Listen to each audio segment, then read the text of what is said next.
అదే RTV app వార్తల్ని క్షణాల్లో చదివే అవకాశం ఉంటుంది. ఒక న్యూస్ పేపర్, ఒక టెలివిజన్ ఛానల్ మీ చేతుల్లో ఎప్పుడు ఉంటాయి. 2024 సార్వత్రిక ఎన్నికల అభ్యర్థులు ఖరారయ్యారు. ఎన్నికల ప్రచారంలో నిమగ్నమై ఉన్నారు. ప్రస్తుతం పలాస నియోజకవర్గం నుండి రెండోసారి తన అదృష్టాన్ని పరీక్షించేందుకు ప్రచారంలో ఉన్నటువంటి మంత్రి సీదిరి అప్పలరాజు ప్రస్తుతం మనతో ఉన్నారు. చూస్తే కనుక రాజకీయ పరిణామాలన్నీ కూడా వేడెక్కాయి. ఒక ముఖ్యమంత్రికి రాష్ట్రంలో భద్రత లేనటువంటి పరిణామాలు ఆయన మీద రావడం, రెండో రోజు కూడా ప్రతిపక్ష నాయకుడు ఈ చర్యలు ఏ విధంగా ఇది చాలా అత్యంత దురదృష్టకరమైనటువంటి విషయం. ఇది చంద్రబాబు నాయుడు గారి కుట్రలో భాగంగా ఆయన ప్రోద్బలంతో ఆయన యొక్క కుట్రతోనే జరిగినటువంటి దాడిగా నేనైతే అభిప్రాయపడతా ఉన్నాను. నిజానికి జగన్మోహన్ రెడ్డి గారు చేస్తున్నటువంటి బస్సు యాత్ర అసాధారణమైన రీతిలో ప్రజాస్పందన ఉంది. దేశంలోనే ఏ నాయకుడికి లేనటువంటి ఫాలోయింగ్ ఉన్నటువంటి నాయకుడు జగన్మోహన్ రెడ్డి గారు. మరి ఆ స్పందన చూసి ఆయనలో ఉన్నటువంటి ఆత్మవిశ్వాసాన్ని దెబ్బతీయాలని, ఆ స్పందనని ఎలాగైనా సరే డిమారలైజ్ చేయాలన్నటువంటి ఉద్దేశంతో చంద్రబాబు నాయుడు గ్యాంగ్ చేసినటువంటి దాడిగా నేనైతే భావిస్తా ఉన్నాను. ఖచ్చితంగా దీనికి చంద్రబాబు నాయుడు ప్రజాకోర్టులో అయితే సమాధానం చెప్పి తీరాల్సిందే. ప్రజలు కూడా చాలా ఈగర్గా వెయిట్ చేస్తూ ఉన్నారు.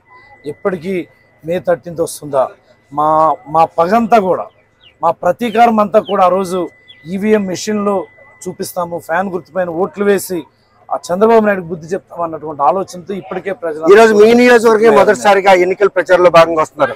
ఎటువంటి సవాల్ విసిరి ఉన్నారు, ఆయన ఏ విధంగా స్వాగతించున్నారు? మీరు ఒక విషయం గమనిస్తే, డాక్టర్ అప్పలరాజుని తిట్టడానికి ఈ నియోజకవర్గంలో ఉన్నటువంటి ప్రతిపక్ష నాయకుల స్థాయి సరిపోవడం లేదు.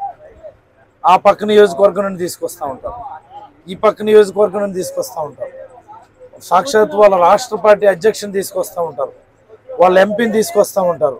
ఈరోజు ఏకంగా చంద్రబాబు నాయుడు గారే వస్తూ ఉన్నారు. ఆయన చూద్దాం ఆయన ఏం మాట్లాడతారు. బట్ ఒకటి చంద్రబాబు గారికి నేను ఒకటే విషయం చెప్పదలుచుకున్నాను. హుందా రాజకీయాలు చేయండి, గౌరవంగా రాజకీయాలు చేయండి. ఇక్కడ ఉన్నటువంటి ప్రతిపక్ష నాయకులకి ఎలాగూ బుర్ర బుద్ధి లేదు. ఫ్రస్ట్రేషన్ వాళ్ళు మాట్లాడేటటువంటి వాళ్ళ లాంగ్వేజ్ చూస్తే ప్రజలందరూ కూడా అసహించుకునేటటువంటి పరిస్థితి. ఖచ్చితంగా దీనికి చంద్రబాబు అయితే సమాధానం చెప్పి తీరాలి. 5 ఏళ్ళు మీరు చేసినట్టు నియోజకవర్గం చేసినట్టు అభివృద్ధిని ఆయన క్షేత్రస్థాయిలో పరిశీలించేందుకు ఏమైనా పిలుపునిస్తారా? ఖచ్చితంగా నేను అడుగుతా ఉన్నా. మా ఉద్దాన ప్రాంత ప్రజల కోసం మేము కట్టినటువంటి 200 పడకల సూపర్ స్పెషాలిటీ హాస్పిటల్ చూసి తీరాల్సిందని నేనైతే అడుగుతా ఉన్నాను. నేను మా ప్రాంత ప్రజల కోసం 700 కోట్లతో వైఎస్ఆర్ సుజలధార ప్రాజెక్టు ఒకటి కట్టినాం. మేము దాన్ని కూడా చూడమని అడుగుతా ఉన్నాం. అంతెందుకు చంద్రబాబు గారి హయాంలో పలాస ఎలా ఉంది, మా హయాంలో పలాస ఎలా ఉందో పరిశీలించమని నేనైతే సవాల్ విసురుతా ఉన్నాను. చూస్తే ముఖ్యమంత్రిపై ఈ రోజు రాళ్ల దాడి, 5 ఏళ్ల క్రితం అంటే కత్తి దాడి, ఈ రాళ్ల దాడి, ఇదంతా కూడాను ఓడిపోతున్న భయంతోనే ఆయన చేయించుకున్నారన్నటువంటి ఆరోపణలు వస్తున్నాయి. ఆరోపణలు ఏ విధంగా మనం స్వీకరించాలి? నేనైతే ఖచ్చితంగా అడుగుతా ఉన్నా. ఎవడైతే అలాంటి హేళన మాటలు మాట్లాడాడో అలాంటి బేవర్స్ గాళ్ళందరికీ ఒకటే మాట చెప్తా ఉన్నా. మీకు చేతనైతే, మీకు సాధ్యం అవుతుందేమో, మీరు కూడా యాజ్ ఇట్ ఈజ్గా అలాగే కొట్టించుకోండి చూద్దాం. కంటికి తగలకుండా, పైన దీనికి తగలకుండా ఎగ్జాక్ట్లీ ఇదే పాయింట్ కొట్టించుకోండి చూద్దాం. ఏమిటా మాటలవి, పిచ్చి మాటలన్నీ కూడా మాట్లాడుతూ ఉన్నారు. నిజానికి ఇంత దురదృష్టకరమైనటువంటి ప్రతిపక్షం, ఇంత నీచమైన ప్రతిపక్షం దేశంలో ఎక్కడ ఉండదు. మన కర్మ. చంద్రబాబు వాళ్ళ ముఠ, అలాగే ఎల్లో మాఫియా అందరు కలిసి ఆడుతున్నటువంటి కుట్రది.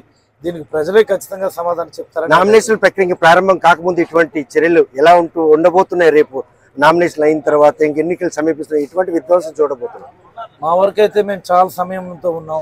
ఎక్కడైనా చాలా ప్రశాంతంగా మీరు కూడా చూడొచ్చు. చాలా ప్రశాంతంగా, చాలా సరదాగా ఆటల పాటలతో, నృత్యాలతో మా ప్రచారం అయితే జరుగుతుంది. మా గొడవలు చేయాల్సిన అవసరం లేదు, గొడవలు పెట్టుకోవాల్సిన అవసరం అంతకన్నా లేదు.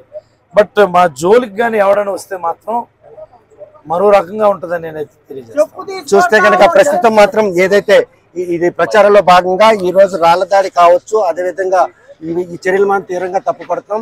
ఎన్నికలు ప్రశాంతంగా జరిగేందుకు ప్రతిపక్షాలు మాత్రం హెల్దీ రాజకీయాలు చేయాలి. పలాస 5 ఏళ్ళలో తాను చేసినటువంటి అభివృద్ధి, పలాస పర్యటనకు వస్తున్నటువంటి చంద్రబాబు నాయుడు క్షేత్రస్థాయిలో పరిశీలించాలి. వాటిని చూసిన తర్వాత 5 ఏళ్ల క్రితం పలాస ఎలాగుంది, ఈ రోజు పలాస ఎలాగుంది అనే విషయాన్ని కూడా ఆయన నోటితారు వినడానికి కూడా తను సిద్ధంగా ఉన్నాడు.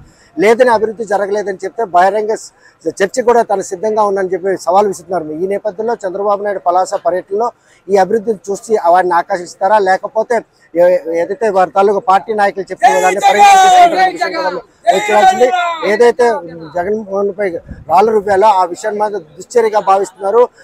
హెల్దీ రాజకీయాలు చేయాలి తప్ప ఇటువంటి ప్రతిపక్షాలు ఉన్నటువంటి ఈ నేపథ్యంలో రానున్న నామినేషన్ ప్రక్రియతో పాటు ఎన్నికల ప్రచారం మాత్రం ఆరోగ్యకరంగా ప్రజాస్వామ్యబద్ధంగా జరిగేందుకు తమ పార్టీ అయితే సిద్ధంగా ఉంది. ప్రతిపక్షాలు ఏమైనా కనుక దాన్ని అతిక్రమిస్తే కనుక తమ సత్తా ఏంటో చూపిస్తానని కూడా సీదిరి అప్పలరాజు స్పష్టం చేస్తున్నారు. వీడియో జర్నలిస్ట్ రామకృష్ణతో సత్యం, RTV శ్రీకాకుళం. మరిన్ని వీడియోస్ కోసం ఛానల్ ని సబ్స్క్రైబ్ చేయండి. లేటెస్ట్ అప్డేట్స్ కోసం వాట్సాప్ ఛానల్ ని ఫాలో చేయండి.